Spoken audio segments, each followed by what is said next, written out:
Let's watch Patrick Bet-David. Said he never called. They wouldn't listen to him. Do you think he will listen to you? When you say just talk, when did you talk to him? 2 hours ago. Okay. He called me. I didn't call him. And our country has been poisoned, okay? They're all threats to our nation.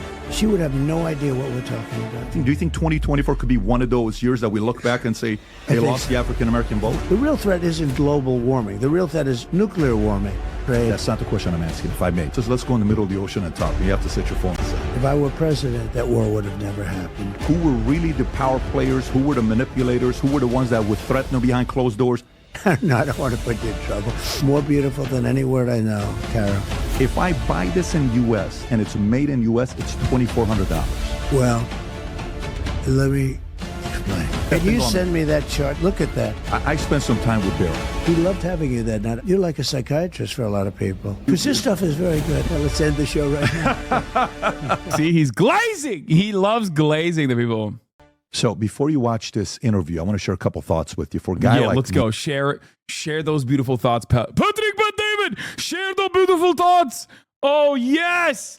Oh, yes. I need to be value-tained, man. We've watched so much death, destruction, and horrifying things that are happening all around the world. I speak for all of us when I say I am ready.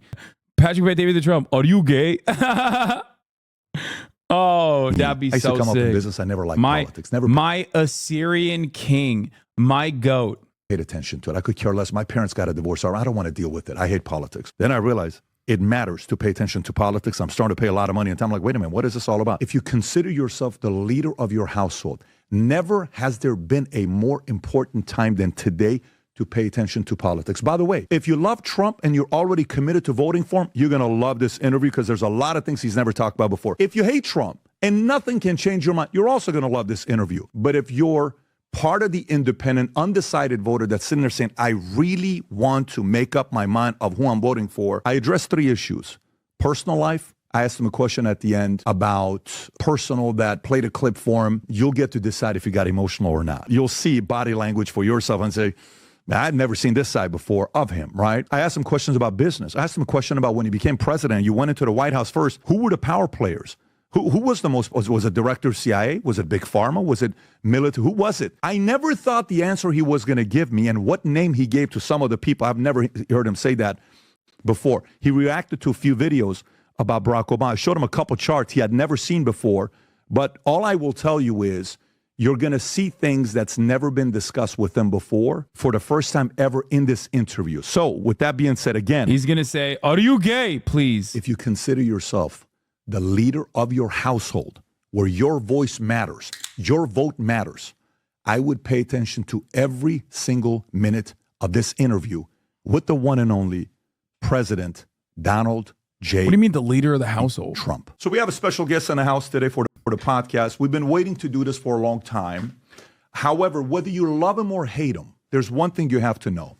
In my opinion, he is the only trifecta we've ever had in the history of America. Let me tell you why I call him a trifecta. We've only had one person who's won in business and became the king of New York, became a billionaire. That's one. 2, he won in media. #1 show, Apprentice, 15 years in a row.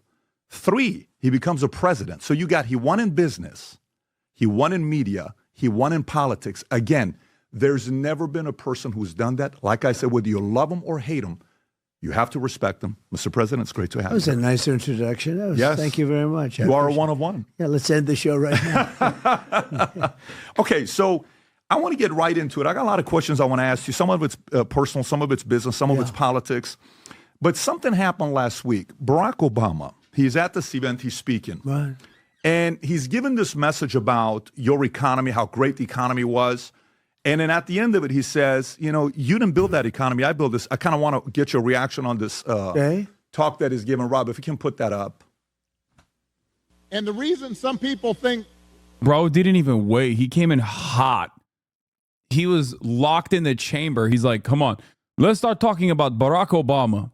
He's a piece of shit. He's lying about saying he built the economy that's real good. Well, I don't know. I remember that economy when he first came in being pretty good. Yeah, it was pretty good because it was my economy. We had 75 straight months of job growth that I handed over to him. It wasn't something he did. I had spent 8 years cleaning up the mess that the Republicans had left me the last time. So just in case everybody has a hazy memory, he didn't do nothing except those big tax cuts. So how do you feel about this when you see him saying this last week? I think he's angry. He pretends not to be, but I think he's an angry guy. He's a nasty guy. Dude, seeing Trump in a gamer chair gives me so much heart. It gives me so much joy. Like him just like him just like going back and forth, side by side, just like, yes, he's angry. He's an angry little man. He's got a little bit of an edge, and he's angry about a lot of things. You look at what happened with Biden, and you look at what he did with Biden. He really hurt Biden because I'm not sure he wouldn't have imploded anyway. We had the debate, and he was down quite a bit, and they walked out, and they just took it away from him. I mean, if you think about it, they stole the election from a sitting president. That's, I always say coup, but the word coup, I don't think it's accurate enough. They just walked in and took it away from him. That is a legendary thing. He didn't want to give up. He's angry now. They're all angry, the Democrats, if you think. She's angry. They're both angry. But no, I watched that last week, and I think he spoke down to black men. I thought it was terrible the way he spoke to them. But you think it's effective? You think he still carries the same stick as he did, maybe 8 years ago or 12 years ago? No, I don't think he does. No, I don't think he does. I think people have gotten smart. And no, I don't believe he does at all. I hadn't seen him. He's changed a lot. Visually, he's changed. I like to say visually as opposed to from the look standpoint, because, of course, looks don't matter anymore in politics, You say looks don't matter. Doesn't make any difference, right? Because we want to be politically correct, but they do matter. But he's changed. His look has changed actually quite a bit. I haven't seen him in a long time. Damn, he used so many words to just say Obama got old as shit, dude. Obama, the thing that he is bad at is looking good. He does not look good. By the way, Rob, I think that's even 4 years ago. I think it's even more than it is Well, today. no, but the statement he just made was a couple of days ago. And it was a couple of days ago. And it's similar to the statement he made back in 2012 when he told business owners, you didn't build that. Remember when he said that? I don't know if you remember that whole comment. I think this is the speech, Rob, if you want to play this. If you got a business, you didn't build that. Somebody else made that happen. So this becomes a pattern of communism. You see a pattern of communism there? No, I mean, that's basically the view. We didn't do anything. Right. Government did it. Somebody did it, but anybody but us. Do you think this works with the undecided voter? Do you think the undecided voter that's sitting, our audience, they're entrepreneurs, they're small business owners, they're family, they have kids, they want to win, they got dreams, they want to do something. Do you think a message like that from him lands on the business owner, on the undecided voter, on the person that says, you know what, I think he's right, I'm going to go vote for him? Do you think it works? I think you don't have that many undecided voters. I think by now you have very strong Trump voters. I don't think you have strong Democrat voters, but I don't think you have strong Kamala voters. What's to vote for? I mean, take a look. She can't do an interview. Has she been in here to do an interview? No, not yet. I don't think you'll see her. She's claiming she's going to go on Rogan. Well, that'll be interesting. So am I. I heard. When is that going to happen? The election is like a day from now. Like there isn't that much time remaining between now and the election. Like how is that? Dude, next week is going to be a content bomb. If you can't really change the outcome, the trajectory, if you can't do anything about American politics, the least you could do is at least watch the doom and enjoy it as it's happening, I guess. I think I am. I don't know. I think so. But it'll be interesting. It'll be interesting to see what happens today with Brett Baer. Brett's two people. He can be very nice or he can be himself.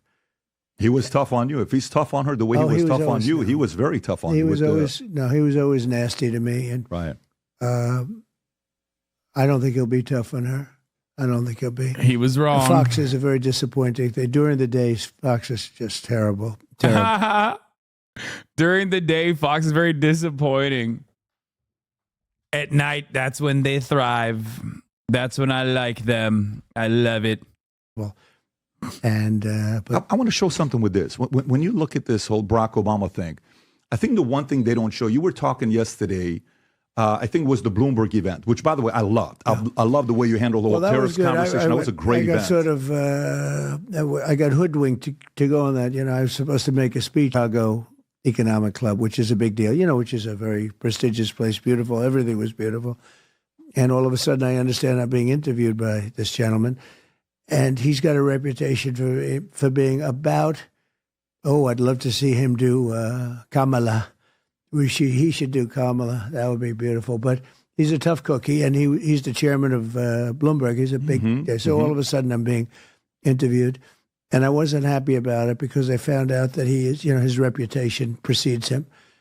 And but I decided to do it. You have a choice: walk out and don't do it and have a scandal, or go in and do it and hopefully win, or you go in and do it and you get killed, which is probably the worst. But it was a great interview, actually. And he was nasty, but he wasn't overly nasty to me. I mean, other people thought he was. I thought nastier was David Muir when he kept interrupting me during the debate and saying false things, like when I said crime is way up, and he said no. His beautiful face, David Muir. I hate him. He's nasty, but also beautiful. A handsome man, right? Straight out of Central Casting. I hate him. I hate his stupid face. I want to kiss his lips. No, crime is down. I said, you're wrong about that. Crime is up. And then 2 days later. No, the crime was not up. Crime is down. Why? This is what I mean, okay? Get ready for this. And it will be entirely because of Kamala Harris. I cannot stress this enough. If this dipshit wins, get ready for this for the next 4 years. And it will be entirely the fault of Kamala Harris and her dog shit campaign. Okay? She had every opportunity to win this race, and she still, if she fails, every goddamn day of the week, people are going to be saying the absolute worst, most nonsensical horse shit with the seriousness that with the arrogance and seriousness. Oh my God. What is this, brother? It's time. If I had to choose, which would you choose? Harris voters, 43% communism, fascism 11%. Trump voters, fascism 28%, communism 16%. 11% of Harris voters said they would choose fascism over communism. But also, this is low. This is low, man. 28% for Trump voters. They're literally voting directly for fascism. At least with Harris voters, like, they're not voting for communism. They're voting for a lighter version of this, but this is directly, you're voting for fascism. It should be 100%. All right, let's continue. Later came out that crime is That's up. right. I mean, to me, that was much nastier than this gentleman. But it was really a study of business. It was a detailed study of business. You're talking about with the Bloomberg one? With the Bloomberg, Right. and people loved it. I agree. The tariff one. And the one thing I wanted to show is the following. So you know how you talked about Jerome Powell, what an easy job. You come once a month and he said, we're going to increase the rates. Greatest job there is. I think this is the one thing they don't talk about. So Barack Obama got elected November 4th. Okay, quantitative easing started November 26th. Right. And it stayed. Wait, I wonder if something happened in that time frame. Wait, go back to that. What happened? What happened when Barack Obama was first elected? What was he being elected on? Like, what was he coming off the heels of, I wonder?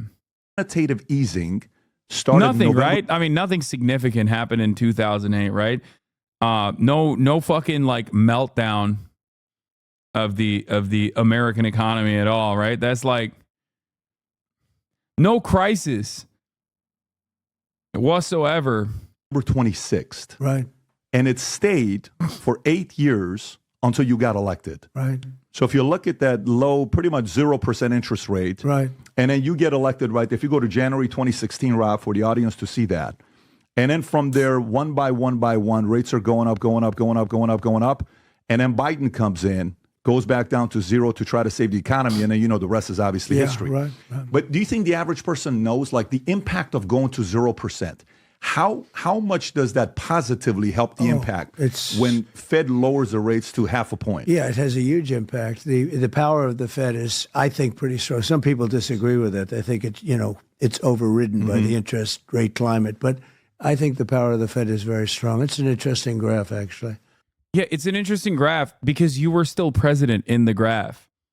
But neither of you guys seem to recognize that. Also, what's the argument? That the Fed is actually in the pocket of the Democratic establishment? Is that what it is? Like, what are they trying to say here?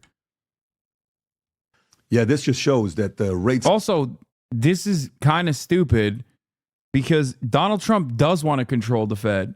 Like, he directly wants to control it. That is one of the things that he has said. He is running on that. He is saying, like, no, I want to retain full control over it. It didn't help you. You know, when he says it was. Well, they didn't use them to help me. Right. And Powell, I gave him a hard time because he was raising them. And I was never a big fan of his. He was late and he was early. He was too early and too late, you know. But I had the greatest economy in history. We had the greatest economy in the history of our country. Despite that, you know, this is another thing I can say, despite the fact that they weren't very high, but they were, you know, reasonably high. And despite the rates not being at zero, I had a pretty good, we had a great run. Following up on the Barack Obama question, when I think about the 2024 election, I saw some numbers that came out, which I thought was fascinating. Right. Rob, if you can pull this up from CNN. So this is CNN reporting on this just 2 days ago. Okay, Barack Obama, when it comes down to black men ages 18 to 44, he was up 81 points in November of 2012. Hillary was up 63 when she went against you. Yeah. Biden was up 53. Kamala, who is apparently black, she's up 41. And what do you mean by apparently? I mean, that's what they're telling us. We're supposed to believe she's black. No, and, you know, it's much better than... Yo, people are way too comfortable being ridiculous, dude. No. See, I would never say a thing like that. But you said, don't explain. Oh, I would never say anything like that. You did say that. He's saying that because he wants you to say it again so we can have a clip. Call him the clip, a.k.a. Faye's Stable Ronaldo, the way he's trying to clip you. That is why he said the thing that you had said prior. Look at Patrick Bet-David's "Please Say It, Mr. President" face. He's doing that right now. Explain what you mean. No, I don't want to put you in trouble. Yeah, apparently. Well, I was going to throw it onto your shoulders, apparently. Well, no, you know, you could explain it because I understand. I'm very comfortable explaining it because overnight, you know, she's doing a show. She's supposed to be Indian. And then all of a sudden now it's black, but it's not landing with the average American. So if you look at do you think black men, that's why she's not doing well? Well, watch this. Some people say that. In 2016, you had 13% of male black voters 18 to 44. Right. In 2020, you had 18%. In 2024, you're at 26%. It's doubled in 8 years. It's kind of crazy how polarized American politics is, though, because, like, this conversation is so nutty. It's an insane conversation to have. Like, whether Kamala Harris is a black person or not would not even be a normal conversation that should exist. And yet, here we are, where people are just like having this conversation, having this back and forth. And it's partially because Donald Trump launched it. I think it goes to show that, like, the bully pulpit is still profoundly powerful, especially when it comes to, you know, undermining marginalized communities in general, or especially when it corresponds to, like, pre-existing social forms of oppression. The question I'm asking you is the following. Back in 1960, 64% of African Americans would vote Democrat. Right. The other was pretty much conservative. African Americans have historically been very conservative. Okay. Barry Goldwater, the issue happens, 1964. Right. It goes from 64% Democrat to 92%. And it's been between 85 to 92% since 1964, right? You've come in and you've shaken things up. Do you think 2024 is going to be one of those moments where African-American men, they're like, listen, I'm sick and tired of Democrats feeling like they own me. I think I'm going to go to the other side. Do you think 2024 could be one of those years that we look back and say they lost the African-American vote? They really lost it for a while, the Republicans. I mean, it started, I guess, with Barry Goldwater, if you look at the charts. Yeah, Patrick Bet racist. Yeah, what happened? What happened back then where they lost the African-American vote? Barely different than mainstream coverage. The editor This CNN discussion goes completely off the rails when radio host Shiley Winter says this race is between House African Americans and field African Americans, and the field African Americans are going for Donald Trump. Bro. Here is what he said when he was campaigning in Pennsylvania. Any African American or Hispanic, and you know how well I'm doing there, that votes for Kamala, you got to have your head examined, because they are really screwing you. They are really screwing you. He also said that they had to have their head examined. That is not something that is a compliment. Obama just told me the same thing. Obama just told me the same thing. I've got black women telling me I'm not really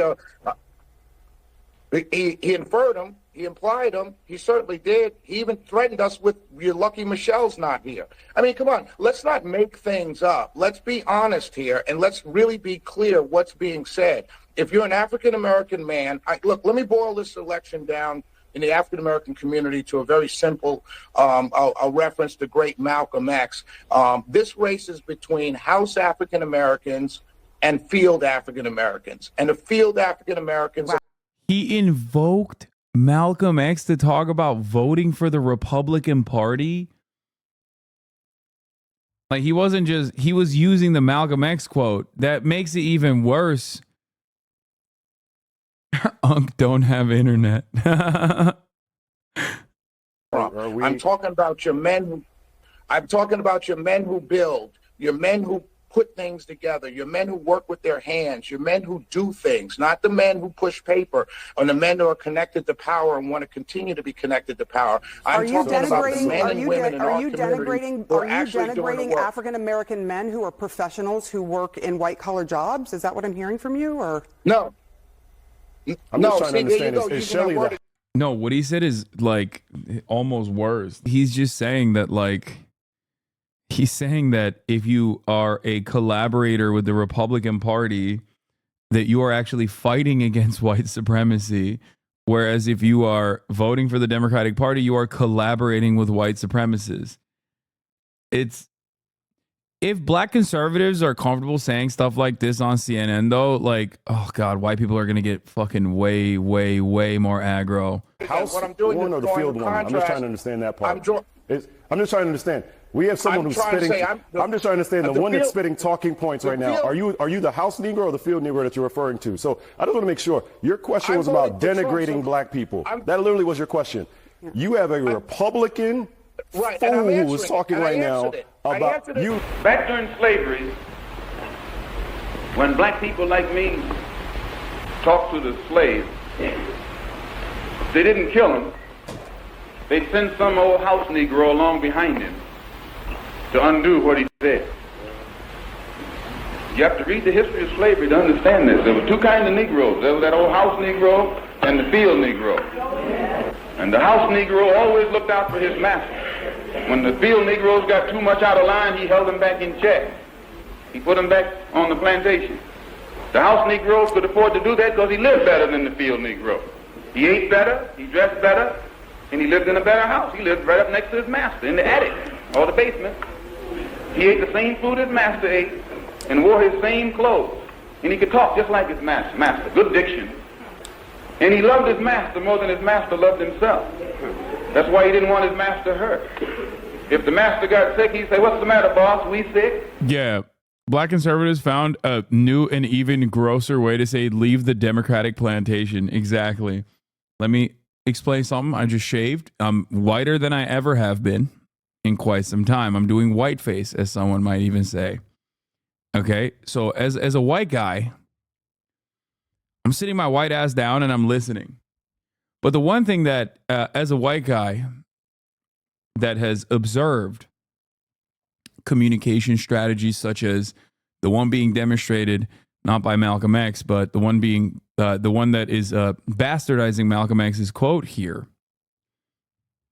okay, is one that I've heard time and time again from black conservatives, Republicans specifically. Black Republicans play fast and loose with white supremacist terminology that inherently treats black people as like subservient, and inferior to white people, saying things like the Democratic plantation, like invoking chattel slavery in comparison to the current existence in a way that doesn't suit the bill at all. It doesn't fit at all. This is an extension of that, I think. And it almost always feels like it's basically speaking to the white desires, the desires of white people to be able to say these things, but when a black person is saying it, it just seems more appropriate. That's what I always get the feeling of whenever I hear black Republicans speak on these matters. This is the original quote, and it's about black collaborators within the structure of chattel slavery. When the master's house caught a fire, he'd try and put the fire out. He didn't want his master's house burned. He never wanted his master's property threatened. And he was more defensive of it than the master was. That was the house Negro. But then you had some field Negroes who lived in huts, had nothing to lose. They wore the worst kind of clothes, they ate the worst food, and they caught hell. They felt the sting of the lash. They hated their master. Oh, yes, they did. If the master got sick, they prayed that the master died. If the master's house caught a fire, they prayed for a strong wind to come along. This was the difference between the two. And today you still have house Negroes and field Negroes. Yeah. I'm a field Negro. When it comes down to it, I think in like the American duopoly, it's wild for a conservative to compare himself to Malcolm X. You literally just said that black men, you actually just said this is an election about house or field. This is the nonsense that we are listening to right now by those that are supporting Donald Trump. Not what I said, that is actually what you just there's only clearly you must be in your own talk. I'm not sure what kind of radio show you have that you can't listen to your own thing. So you actually just said for Trump. Again, do you understand? You sound absurd and silly. And so let's actually talk about the substance of your question. You sound absurd and silly. All right, let's get back to Patrick Bet-David. But I did criminal justice reform. That's a big thing. They've been trying to get it. You know, I saw a guy named Van Jones. He's I don't think anybody knows who he is. He's a We know. We're fans. We're fans. He's Mr. Mao's Third World is commentator for CNN. And he came to see me in the White House, and he was crying. I remember that. He was crying because I bring these things up because it's a lack of, I don't know, there's something about loyalty. You help somebody with something. He came in with a fairly large group of people, mostly black people, and he was devastated because criminal justice reform wasn't going to happen. Obama didn't do it, and didn't even come close. Bush didn't try. Nobody was going to do it. And I'm the only one that could have done it. And he was with a group of people that they were begging to do it. They were 5 votes short, and they had to be conservative votes because there was nobody else left, right? And I guess you needed the 61 or 60-something, maybe 66, but 61 is a hard vote. And he made a plea to me, Van Jones, total sleazebag. He made a plea to me to help him and help this group of people. And they explained how for years they've been trying to get it, and they've been unable to get it. And I said, well, let's take a look at it. And I studied it for a little while and spoke to them. And I said, you know what, I'm going to help you. It's going to help the black people in particular. And I'm going to get it for you guys. And I called up 5 very conservative senators. And I'll never forget one of the senators who was in charge of it. He was literally leading the charge against it. And I mean, his whole career was... One must ask the question, why? why were these very conservative leaders leading the charge against the First Step Act? No, he's not talking about the HBCU funds. He's talking about the First Step Act, which again, he signed into law, but it's not like he was the one who championed it, nor was he the one who actually wrote the legislation or played any role in writing the legislation whatsoever.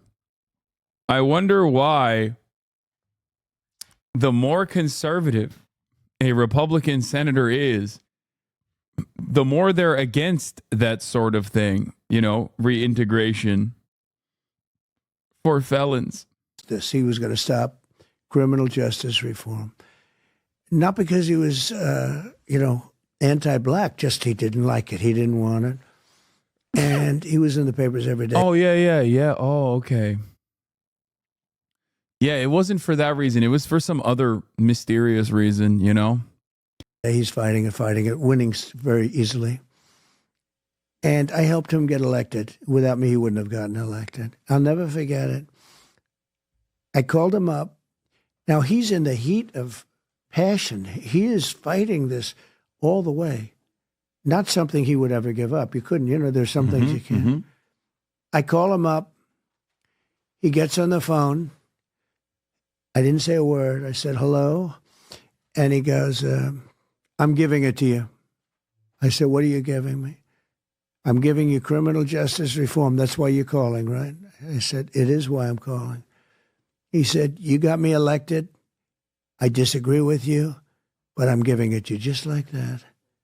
I said, that's one of the coolest things I've ever heard, because I also have the opposite where I got a lot of people elected. When I endorse somebody in history, and I don't want to brag, but in history, you can get another chart on that one. I mean, I'm like 289 and almost nothing for endorsements. And he said, you got me elected. I wouldn't even be here if it wasn't for you. And I did, but I got a lot of people elected, and some of them forget. And I said, that's the coolest thing. I said, thank you. I said, do you mind if I call a couple of the... Nope, you do whatever you want. Now, this is a guy who was the leader of the fight. I didn't even ask. He knew what I was calling for, because he knew that I was going to help Van Jones, this Van Jones guy. I was going to help him. And you'll understand why I'm being nasty to him now, because what happened later is disgraceful.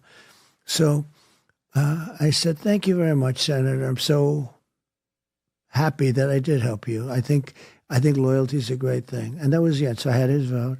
I then called 4 other guys, all of whom were against it. And I said, I'd love to have. And, they don't do it for a lot of presidents, but they do it for me.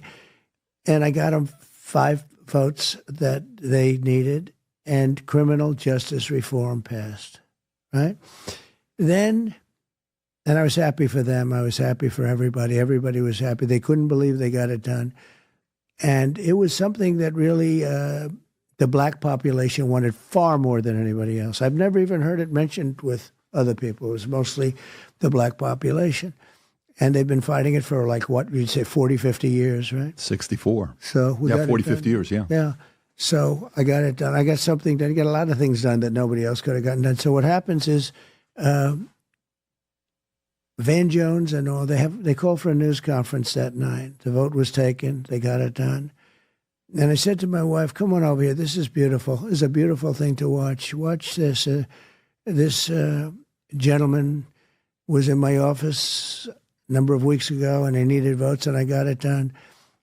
It'll be nice to watch somebody really say something nice about your husband. I said that to Melania, and I said, watch this. And they got up and they spoke, but Van Jones got up, and it was a little, I don't get too embarrassed. He got up, he thanked this one, he thanked that one, he thanked this one, that one, that one.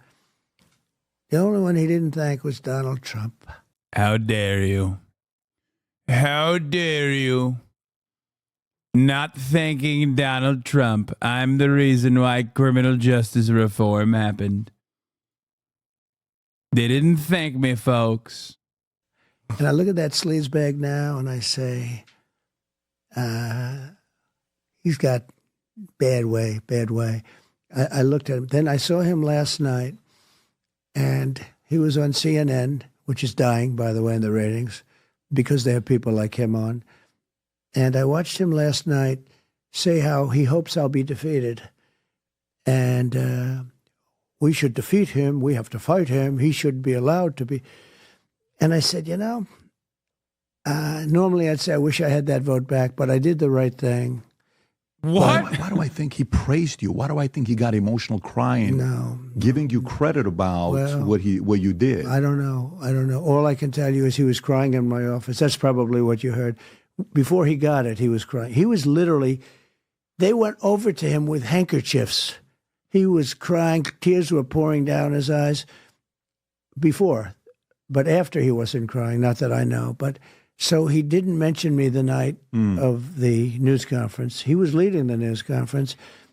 And I don't need it. I get mentioned plenty of times, et cetera, et cetera. But I watched last night. It's a good place to say this, actually. It's better than writing out a truth, whatever.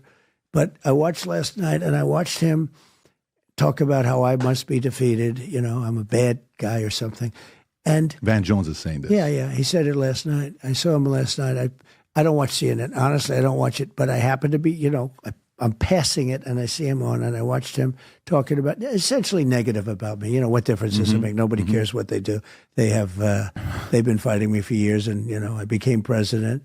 I did much better the second time than I did the first, and now I'm doing it the third time. And if the election's not rigged, we're going to win.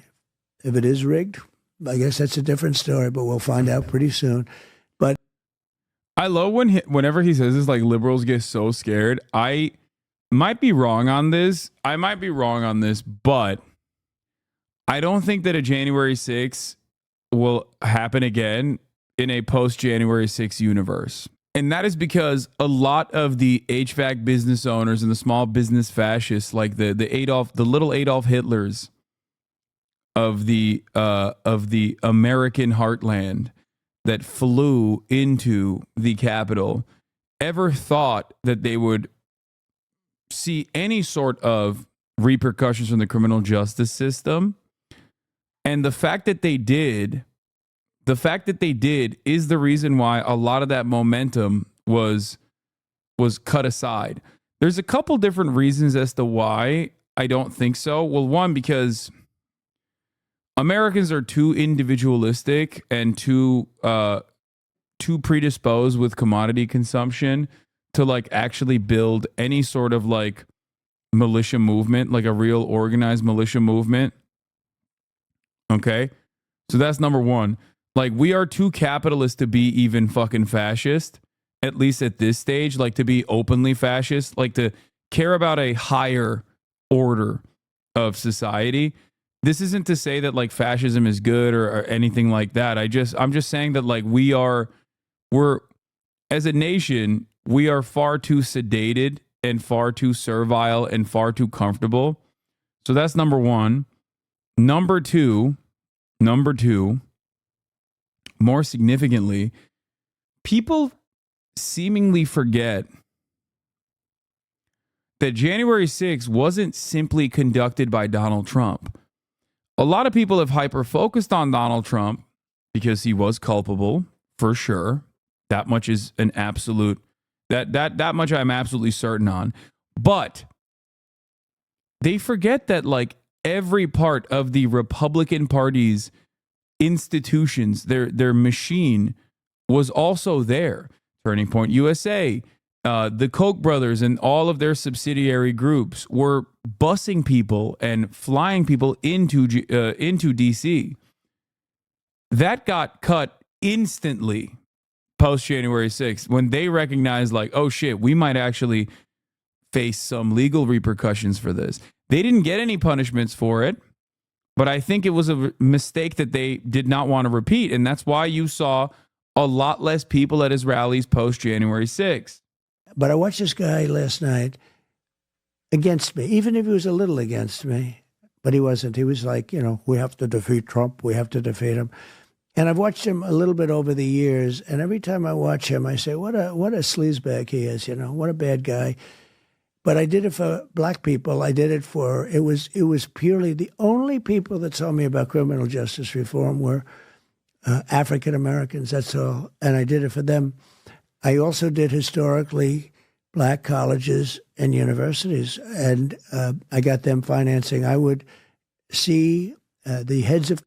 I don't know if I'm crazy about this, but I think Donald Trump historically offered significantly less money to HBCUs than Barack Obama and also Joe Biden, like way lower.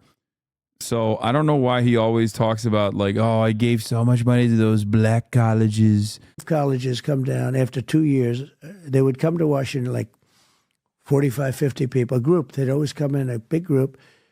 And he gave $500 million to HBCUs. Obama was $4 billion. And I think Joe Biden also has given like $3 billion. I know him a little bit because they had to come through my office to get funding.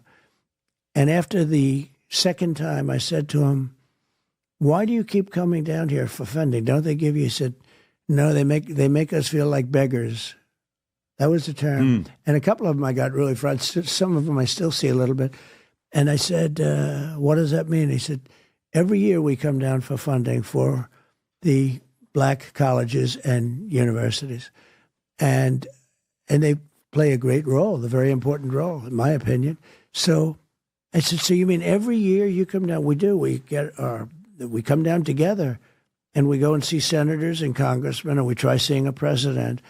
But I got to know him, and I said, this is no way to live where you come down. And I ended up getting them more money than they even wanted.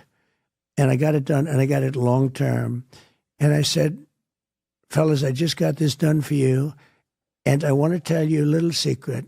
I'm unhappy about it. They said, why? I said, because I'll probably never see you again. You'll never come down to Washington to see me. And I meant it actually in a friendly way because I got used to seeing them. They were always coming down looking for money. I took care of their needs long term, more money than they wanted. I said, you're going to need more money than that. And I got it for them. And I think that's why black men really like me. And I think black women do too. But they have a woman who is black, although you would say she's Indian, but she is black. But she really, a lot of people didn't know. He's woke. He's correcting patrickbetdavid. No, which is true. But I learned about it just a couple months ago. The fact that she's black, or that she's Indian. The fact that she's black, I thought she was Indian until a couple months ago. Things change. I mean, a lot of people. Well, because if you follow baseball, Sammy Sosa kind of, you sometimes have to respect people. They change, right? So I thought maybe she was. That's crazy. Was doing a Sammy Sosa the other way. Yeah, Sammy's changed. Right. People change. If you remember Sammy Sosa. He could hit the ball. He could hit the ball, 66 home runs. Seriously, he was. But I want to show you this. And by the way, the only reason I want to show you this is because I think Van Jones is scared of giving you credit. This is what Van Jones said after. Yeah, I mean, also Sammy Sosa and his attitude about having dark skin is also another product of like existing in an overwhelmingly white supremacist society. But we're not going to get into colorism and whatnot or internalize anti-blackness. That's also a separate issue. But once again, it's just like he's just like lightheartedly throwing that as like a haha joke. After what you did, and it was the most uncomfortable moment on CNN because he had to thank you. If you can play this clip, Rob, I think this is the clip. Go for it. How significant do you think this is? By the way, one of your partners in working on this was Jared Kushner. Jared Kushner. This is how many years ago? This is... The date on this, 5 years ago, December 18th, 2018. Okay, play the clip. So you just got that. That's pretty cool. Yeah, so this is 6 years ago. If you can play this clip. Father went to prison and who fought on this as hard as that. This is history. This is history. Right now, you're witnessing history on the floor of the U.S. Senate. There's a Christmas miracle underway where, for the first time in a generation, Republicans and Democrats are arm in arm tonight saying, we are sending too many people to prison. They're coming out bitter and not better. We want to make a tremendous difference. I want to say Hakeem Jeffries on the left, Jared Kushner, and Donald Trump on the right have brought together a coalition like I've never seen. This directly counters Donald Trump's statements, doesn't it? Also, it's not shocking because Van Jones is like annoying as fuck. He would do this. He probably has glazed Donald Trump unnecessarily. This is like a valid reason to say nice things about him, but he's probably glazed them in other parts of CNN, in other parts of the CNN broadcast before and after this as well. Literally, the National Association of Manufacturers, Fox News, I never saw and that. Sean Hannity. Yeah, I'm glad you've seen it because to me, you see, when I think about him, obviously, you know, his history. He was close to Obama, communist, all that stuff. He had to kind of drop. But at the same time, they don't want him saying something like this. I want to give Hakeem Jeffries, Jarrett, and you to give that credit. This is the part where even Dems are sitting there saying, how the hell do we argue against the fact that a Republican president that we're not supposed to like did this? Cut him off. Just give him 30 seconds, 40 seconds. Let's go to the next topic to bash him again. But it was kind of great to see Van Jones saying this about you. It was, but again, right after that, it was over. He has to go back. So he has to go went back to saying things and about you. a real man would not have done that. And I'm glad I saw that. But it really doesn't mean anything because he said it, and then after that, he took it back. I want to show you something, and this kind of goes maybe to the next point. So yesterday, a new Gallup poll came out. Okay, if you look at this Gallup poll, this is literally from yesterday. Americans trust in mass media from 72 to 2024. It officially hit the lowest in the history. We're talking ever. Not one of the lowest. This is the lowest ever in the history of America. Americans don't trust mass media anymore.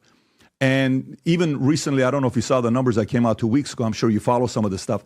Every one of the guys at CNN, MSNBC, they're all getting a lower salary when they're renewing their contract. Right, they're not getting paid the kind of money they were making. Yeah. And by the way, you may not like me saying this to you, but I think I kind of want to see your reaction to this. I know a lot of people will say, well, you know, he has, XYZ amount of felonies charged, 91, 53 were dismissed, 32 is this, and 12 are the ones that are remaining. I think the only one that Letitia James, Jack Smith, and maybe even Fannie, if they wanted to, claim that you did commit a crime, is you kind of did kill mainstream media, if you think about it. I did. And that could be a crime for those guys. I'm very proud of it. And I want to show you this clip because this is the first time ever the phrase fake news was ever used. And from this moment on is when the decline started. Rob, if you can go in and play this clip. Since you're attacking us, can you give us a question? Mr. President-elect. Go ahead. Mr. President-elect, since you are attacking our news organization, can you give us a chance? Your organization You are is attacking terrible. our news organization. Wait, nah, he didn't invent that shit, bro. He did not invent that shit, dog. I'm going to tell you who did. Okay? He wasn't the guy who invented that shit.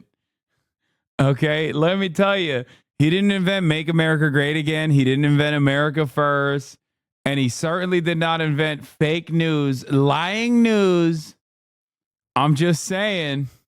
Give us a chance to ask a question, sir. Go ahead. Sir, can you state, Quiet. Mr. President-elect, Go ahead. can you state categorically, She's asking a question. Don't Mr. be rude. President-elect, can you give us a question? Don't be You're rude. attacking us. Can you give us a question? Don't be rude. Can you No, give I'm not us a going to give you a question? question. I'm not going to give you a question. Can you state categorically? You are fake news. Sir, Go ahead. can you state categorically that nobody... No, Mr. President-elect, that's not Go appropriate. So, if you can But pause it isn't there. that disgusting? Think of it. And that would never happen to a Democrat. But isn't that disgusting? He's a lowlife, the guy, and as you know. But and he has his own show. He gets no ratings at all. Nobody on CNN gets ratings. But isn't that a disgusting? I'm just watching that, and isn't it a shame that people can behave that way against the president? And yeah, I think I think I'm responsible for those numbers up there where they went down. And frankly, I'm proud of it because I also am responsible for the term fake news. And that's a great term, but it's not strong enough. I think it's corrupt news is a better term, but it doesn't play as well. But they're corrupt people and disgusting people.